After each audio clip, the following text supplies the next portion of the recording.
What is going on, everyone? My name is Andy. Welcome back to another FPL video. Today we are talking cheap FPL defenders. Now, for the purposes of this video, I've put the cut-off for cheap at £5 million. I know some people would say that cheap has to be 4.5 or less, but I think there's quite a few defenders at a £5 million price point that are worth talking about and worth considering, and really don't take a huge amount out of the budget and could totally be worth it for £5 million.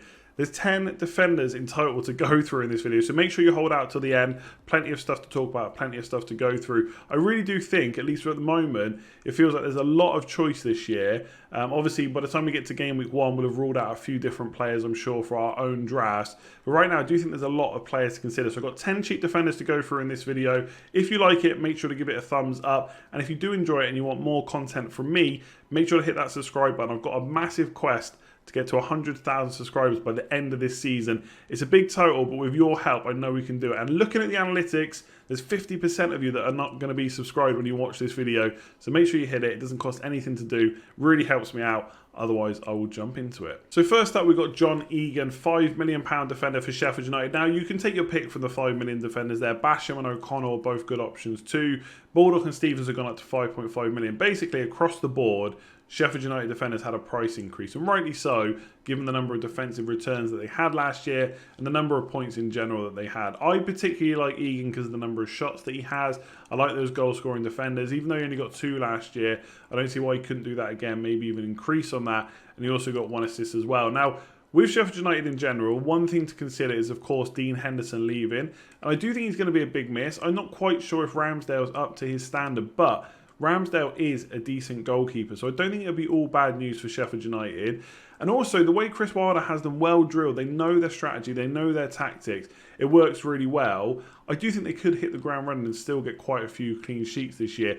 The only, of course, other side of that is, have managers in the Premier League now had a full season to work out Sheffield United and may find more ways to score against them. So that is something to consider. But the fixtures are pretty good. Wolves at home, Villa away, Leeds at home, Arsenal away and Fulham at home to start off is a pretty good opening set of fixtures. To play Leeds and Fulham both at home, I know people think Leeds might do well, and maybe they will, but Sheffield United are not an easy team to score against. Villa away as well, and Wolves at home opening day of the season. They're not a bad set of fixtures to have. So my only concern would be, is Ramsdale as good as Dean Henderson, or is he going to be as good? And have any managers now found Sheffield United out? But going on last season, we can't really say that's the case. Plenty of clean sheet potential there, and they've got the fixture to back it up as well. Now, I must admit, I'm still not sure what to make of the Arsenal defence, or even Bellerin in particular himself, because obviously we haven't seen the best of him for a little while now.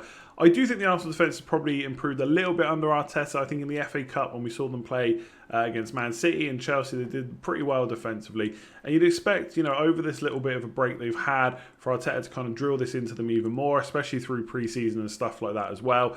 Now, Tierney is probably the standout attacking option in that defence, but he is 5.5 million, so can't make the list. You'd imagine that Bellerin is going to be the first choice right back again this season. We saw last year when he was fit that him and Tierney were mostly the fullbacks that played week in, week out. Not always, of course, and there was quite a few games in quick succession, so it had to be rotation. There was obviously the lockdown break as well. But surely Bellerin goes in as the first choice right back. Now, looking at last season, only 1 goal in 1,156 minutes. But in the previous 4 seasons, in every single one, he's had at least 4 assists, and he's had goals in those seasons as well. Now, there is Saliba to consider at 4.5 million that I've spoken about on the value video, who could be an option if he's first choice. But there is a lot of centre-backs to contend with. So I think if Bellerin, if you think he can get back to his best, if you think Arteta has improved in defensively, 5 million could be a bargain. In previous seasons, he's almost been a set and forget, and has cost kind of 5.5 or 6 million. The attack and returns are definitely there. He is someone that can provide that for his team. It's just that we haven't seen it last year because of the number of injuries. So if he can come back fit and be nailed and get those attack and returns out, I really do think 5 million could be a great price. And the opening 2 fixtures aren't bad either. Fulham away, West Ham at home. It does get pretty tricky after that, Liverpool away. But in terms of defensive returns, it's Sheffield United at home in game week 4. So I think the first 3 of the 4 fixtures are actually quite good for Arsenal. I know I'm talking about a Man United defender, and we will come on to some 4.5 million defenders soon. But I've got to talk about Luke Shaw, who I think is going to be back fit and ready for the start of the season. We're going to have to wait and see what Solskjaer says in the next coming weeks. Obviously, he missed out on the end of last season through injury, but he was a pretty big part of that Man United team. And in defence, there wasn't actually that bad. I know a lot of people think the defence is pretty poor and it's all about the attack. But looking last year, they conceded 36 goals, only 1 more than Man City and only 3 more than Liverpool. Now, you can caveat that a little bit. Liverpool probably kind of shut off a bit towards the end of the season and conceded more than we'd expect. That's still a decent return. When you look at expected goals conceded for Man United, they were the 3rd best with 38.08, just over a goal a game. To put that in perspective, Liverpool and Man City were 37.97 and 37.59. There was really nothing in it. So in terms of defensive performances, Man United aren't actually that bad. Now, whether or not they're going to buy a new centre-back to go alongside Maguire, I don't know. But sure, Maguire, Lindelof and Wan-Bissaka is not the worst defence in the league. Obviously, Maguire and Wan-Bissaka, same price as last year, 5.5 million. Given the way it's going to start and given how much money we're trying to save in certain positions, I don't think many people are going to go for them, especially what's happened in the news apparently with Harry Maguire today at the time of recording this. So Luke Shaw for 5 million does save you a bit of money. And yes, he wasn't very attacking last year. No goals, no assists. The season before that, he got 5 assists. So he can do it. He can have those good seasons where he gets attacking returns. A big part of his game is obviously trying to stay fit, which he doesn't do that often. But if he can, I do think they've got pretty good fixtures to start. Yes, it's a blank. Then it's Palace at home, Brighton away, Spurs at home. So potential defensive returns there. And yes, you might not want to keep Fernandes, Greenwood, Rashford, etc. on your bench for one game week. But I think for a defender, there is a conversation to be had to do that. So you might not want him for game week 1, but potentially for the game weeks after that. I think he could be a good alternative to Maguire and Wan-Bissaka and offer a good price at 5 million. We have our first 4.5 million defender, and it is Luke Ayling of Leeds. There's a lot of hype about Leeds this year, not just from Leeds fans. I think a lot of neutral fans as well do think they're going to do very well in the Premier League this year. We'll have to wait and see whether that comes true, but their fullbacks have been priced quite nicely. And there was an article from a site called Experimental 361, and they basically put together teams in the Championship and the Football League and stuff like that, and showed you what their points would have been if FPL point scoring was a thing in those leagues. Now, they couldn't do bonus points, but Ayling scored 163, and Dallas, who's the left back, scored 196 points, but he did play attacking kind of more advanced at times last season. Now, the one thing I keep seeing from Leeds fans is Ayling's absolutely nailed, which is why I've included him in this list, whereas Dallas should play left back, but there is a chance at times that he might not, and there's all this talk about him playing further forward, but most Leeds fans don't seem to think that's going to happen. So for me, I'd rather have the nailed on pick, which is Ayling, and obviously we can see how they go for the rest of the season. So I think that's pretty impressive points. If he could score 163 points in the Premier League for 4.5 million, it'd be great. Obviously, that's going to be a bit lower. They're not going to keep as many clean sheets. He's probably not going to get as many attacking returns as well. And the fixtures are not fantastic for Leeds to start off with, but I think they play Fulham in game week 2 at home. And with 4.5 million defenders, you don't necessarily want to set out to play them week in, week out. They could form part of a rotation. You just play the best fixture week on week. So for game week 1, Liverpool away, you're probably not going to want to play him, but Fulham at home in game week 2, you could. So if you want a new player from the Championship, I think he's probably your best bet for a cheap defender. So Charlie Taylor is the ultimate dullard pick, but that doesn't make him a bad option. I spoke about him on the value video already. Not likely to get you a huge amount of attacking returns, but there's plenty of clean sheets to be had at Burnley. Like if you look past at the kind of last 3 or 4 seasons, they're always in and around the 10 clean sheet mark. And obviously last year we know they got 15 clean sheets under Nick Pope, which was a huge score. Not saying they'll get that again, but are they good for 10, 11, 12 clean sheets? They probably are at some point this season. So Charlie Taylor's a great option. The thing with the likes of Nick Pope and Tarkowski, they're 5.5 million. That's not something I want to spend on Burnley, even if they are going to get another 15 clean sheets. If you can tell me right now they're definitely going to get 15, maybe I'll consider it. But I think more likely 10, 11, 12 is probably fair. I don't want to spend 5.5, but I can cover the clean sheet with Charlie Taylor. So I don't see, unless there's any drastic changes at Burnley, I don't see why they wouldn't keep another kind of 10 plus clean sheets. I wouldn't expect too many attacking returns from him. 1 assist last year. I did own him for a chunk of last season. And when I watched him, not really the most attacking player. It doesn't really matter at 4.5 million. If you can come in with that many clean sheets, with the odd bonus point here or there, you could be good value. The opening fixtures, like I said, is a blank. Leicester away, Southampton at home, Newcastle away. But most of the time when I build drafts, my 4.5 million defenders are not to play every single week, which I mentioned just a minute ago. So again, you could play him in the Southampton game, you could play him in the Newcastle game, maybe rest him or bench him for Leicester, and obviously you wouldn't play him in game week 1 as well. I really do think Charlie Taylor is a great option. Really didn't think I'd be considering Eric Dier as an option this year, but to be fair to him, he's been reclassified as a centre-back, coming at 5 million, could be good value. And under Jose Mourinho, he seems to be, unless they sign another centre-back, which might muddy the waters a little bit, he seems to be nailed on. At the end of last season, even after his suspensions, where he was in the side, came out of the side because of the suspension, even after that, he walked straight back in. Now, only 2 assists last year, but we know he's got a bit of goal threat about him. 10 goals over the previous 5 seasons, so averaged 2 goals a season before that. So we could see that return, especially if he's going to get a kind of 38 game week season under his belt. Obviously, that's going to depend on fitness and stuff like that. And I don't think the fixtures are that bad, really, from a defensive point of view, especially in our Jose Mourinho team. So Everton at home, Southampton away, Newcastle at home, Man United away.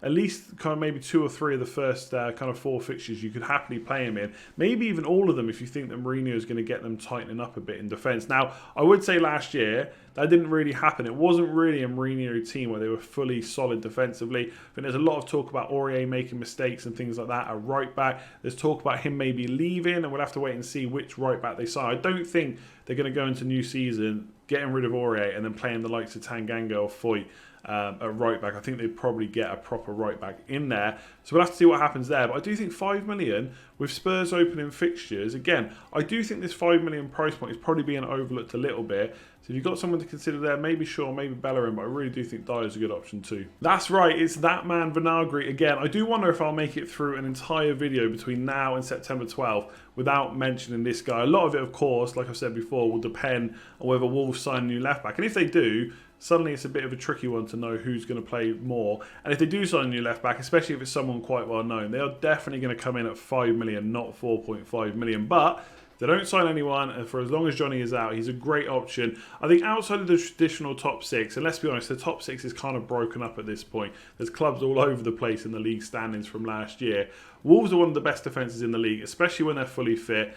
Bolly showed that last year, so there's lots of clean sheets there. When he costs 5.5, Bolly that is, you're of course going to go for the 4.5 million defender. I don't think Bolly offers enough at that price to warrant going for him. But even if Vinagre is not an option, let's say they sign a new left back, I do think Saiss at 5 million is another one to consider, not quite at that 5.5 million price point, but still offers good value. He has a bit of goal threat on his day. I think he's pretty much as nailed on as Bolly. Bolly is obviously the number 1 in that team, but Saiss has played a lot of minutes last year. I don't really see, unless they make any new signings, where that would change this year. So Wolves definitely going to offer good value in defence. Hopefully Vinagre, great price. If not, Saiss. Next up, another 4.5 million defender, Kyle Walker-Peters at Southampton, who's obviously signed from Spurs back in January. Obviously been a regular since on that right side as well.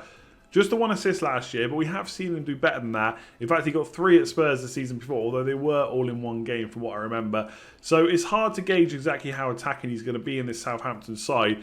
And obviously we've heard everyone talk about that 9-0 smashing by Leicester, but since then they've been pretty good. They finished the season really well, ahead of Everton in the league. How much more they can step it up from there is going to be hard to say. But the fact that they stuck with Hasenhüttl and he's really drilled into them how he wants to play, they know what they're doing now, obviously pressing from the front with those 2 forwards as well. They could be good for defensive returns. I've currently got McCarthy in my draft. Obviously, if you're going for a different goalkeeper, maybe you go for Kyle Walker-Peters outside of that.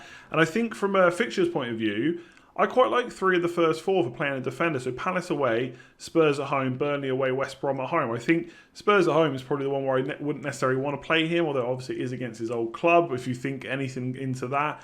But ultimately, 3 of the first 4 fixtures are quite good. So for 4.5 million, outside of Vinagre, I don't think there's hugely standout options. So I think you need to look at which defenders fit into your side, which game weeks are you going to have to play them in, and who has the best fixtures. But I do think 3 of the first 4 Southampton fixtures are quite good, especially from a defensive point of view. So Kyle Walker-Peters, 4.5 million, same price as McCarthy. Obviously, if you're going for him, I'm not sure I would double up. If you're not, I think he could be a good option. So Nathan Ferguson, the only £4 million defender on this list. And until we see some pre-season games to say otherwise, we're going to keep hearing about him. There's going to be a lot of speculation about whether he's going to start. So he was on loan to West Brom last year. He's come back to Crystal Palace. There's a lot of speculation that he's going to take that right back spot off of Joel Ward and be our £4 million playing defender. Outside of him, the only real shot right now, it looks like, is potentially Douglas at Leeds, but that is a big outside shot. Probably relies on them not signing a centre-back in time to replace Ben White. So right now, Ferguson looks like our best shot. Not necessarily 100% going to likely happen or potentially happen. But if we look at pre-season, if he is playing there and kind of Joel Ward's on the bench and just coming on for minutes at the end, and we still don't really know how many pre-season games there's going to be anyway, I do think he's probably our best bet. And the fixtures are okay. Southampton at home, Man United away, Everton at home, Chelsea away. You're probably only going to want to play him in that first game. And even then, he's playing against the likes of Danny Ings, so it could be tough. But ultimately, it's £4 million. You don't need to have that player playing in your first 11 every single week. They're there for two reasons. One, to hopefully be called upon if they're nailed or if they do play. But two, to give you money to spend elsewhere. If you just put £4.5 million defenders in, obviously you've got less to spend elsewhere. So Nathan Ferguson, ultimately, it doesn't matter whether he plays or not. I think he's going to be in a lot of people's teams. But the ideal situation is he does get that right back spot. And there's a lot of speculation that it could happen. The last cheap defender on the list is James Justin. Now, I really like the look of Leicester's opening fixtures. West Brom away, Burnley at home and West Ham at home in the opening 4. Now, game week 3 is Man City away. It's going to be tough. But as I've already said in this video, at £4.5 million, you don't have to be playing those defenders every single week. Now, Justin is not going to be a season keeper. Once Ricardo Pereira is back from injury, you'd imagine he's going to get straight back into that team. He's one of their best players. And James Justin's going to have to wait for another injury or another chance to get back into the team. But for the opening fixtures, and especially if you're going to use an early wild card, he looks like a really good option. The only thing I'd be concerned about is Johnny Evans is suspended till game week 4, so that's going to dent their clean sheet hopes. And obviously, we know that Ben Chilwell, there's a lot of transfer speculation that he might leave. They've got Thomas who can play there instead. But I think Ben Chilwell will be a big miss, especially if they lose him and they've got Johnny Evans suspended until game week 4. That could be a bit of an annoyance when it comes to clean sheets for Leicester. My other worry is they did end the season pretty poorly as well, but they did hit last season. They hit at the start of the season. Absolutely running. They did really, really well. And obviously, Soyuncu was a big part of people's FPL points early on. So it's an interesting one to consider. I do think there's some plus points and obviously some negatives. But if you are doing an early wild card with the fixtures they've got, I don't really see why he's not worth a pump. So there we have it. 10 cheap defenders for you to consider. £5 million or less. Let me know in the comments below which defenders you're thinking of choosing. I've got my eyes on Shaw and Dier at the £5 million price point. Obviously, Nathan Ferguson cannot turn him down at $4 million. Absolutely going to be in the squad, especially if he's going to start. Vinagre, of course. We're going to mention him in every single video, 100% locked into the team, unless we'll sign a new left back. So let me know in the comments below who you're thinking of. And also let me know if I've missed anyone or any players I've missed that you think should be in there. If you have enjoyed the video, make sure to give it a like. I think we've had like 1,000 to 2,000 likes already on all my pre-season content. So I really do appreciate the support. And if you want to go one step further, hit that subscribe button. At least 50% of you watching this will not be subscribed. You'll see my videos in the home screen. You'll click on them. You'll enjoy them. But you do not click subscribe. Make sure you do it. It doesn't cost anything to do. It'll really help me out as well. If you want to follow me on Instagram, Twitter, links in the description below. I have Patreon set up as well. There'll be a Q&A going out later today. And obviously content on there throughout the season, including Slack and WhatsApp and stuff like that. So if you want to check that out, link in the description below.